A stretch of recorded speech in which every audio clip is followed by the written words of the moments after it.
Okay, let's be real.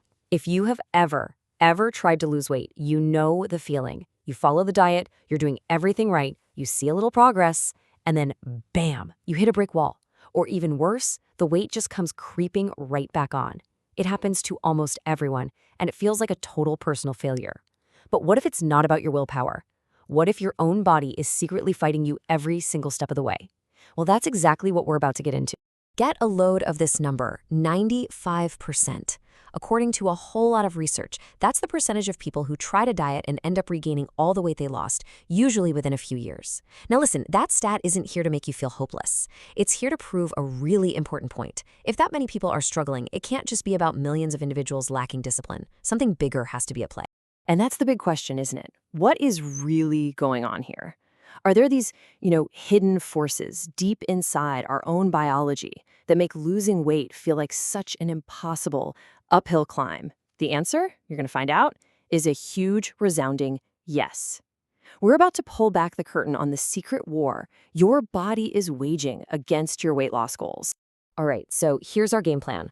We'll start with what I'm calling the weight loss paradox. Then, we're going to expose the three main fronts where your body puts up a fight: in your fat cells, in your brain, and with your metabolism.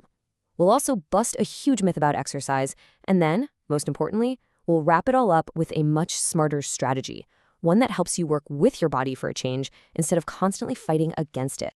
So let's just start by acknowledging that feeling. You know, the one where dieting feels like you're trying to swim up a waterfall? Well, it feels that way because honestly, you kind of are. Your body is this incredible survival machine that's been fine-tuned over thousands of years to do one thing really well: hold on to energy. It's not designed to get you a six-pack for summer. So when you start cutting calories, your body doesn't think, oh, great, a diet. It thinks, oh no, a famine. And it immediately launches this powerful multi-level defense system.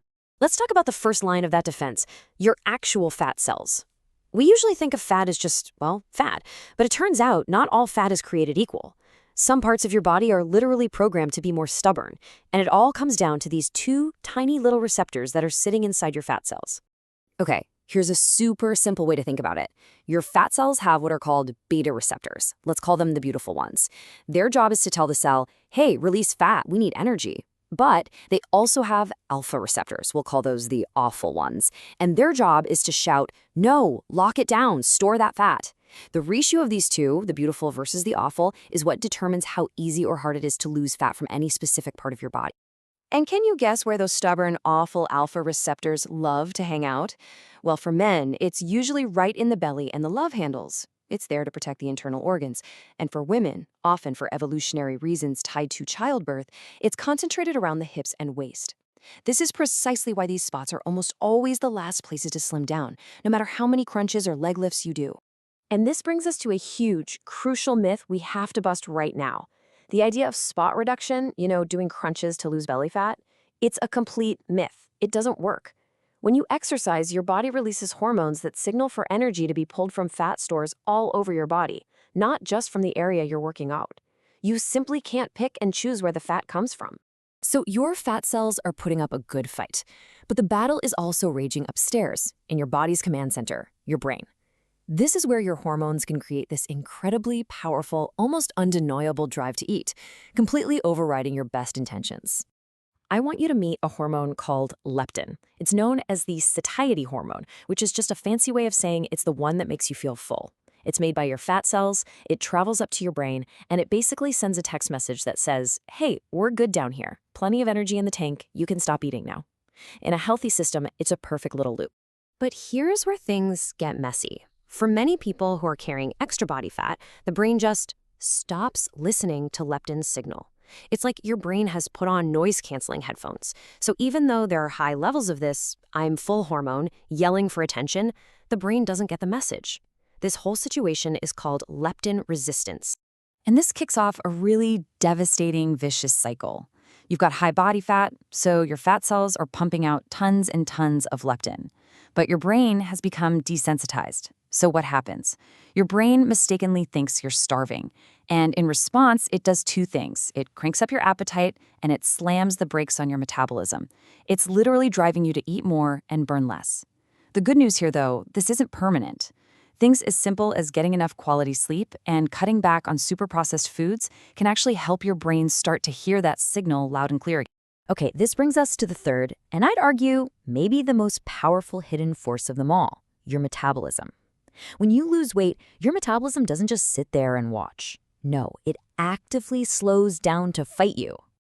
The scientific name for this is adaptive thermogenesis, but honestly, you can just think of it as your body flipping its emergency survival switch. As you lose weight, your body adapts by becoming way more fuel efficient.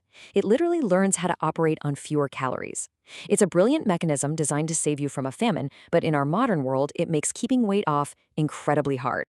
And to see just how powerful this effect really is, let's look at this one amazing study. Researchers followed a group of contestants from a big TV weight loss competition.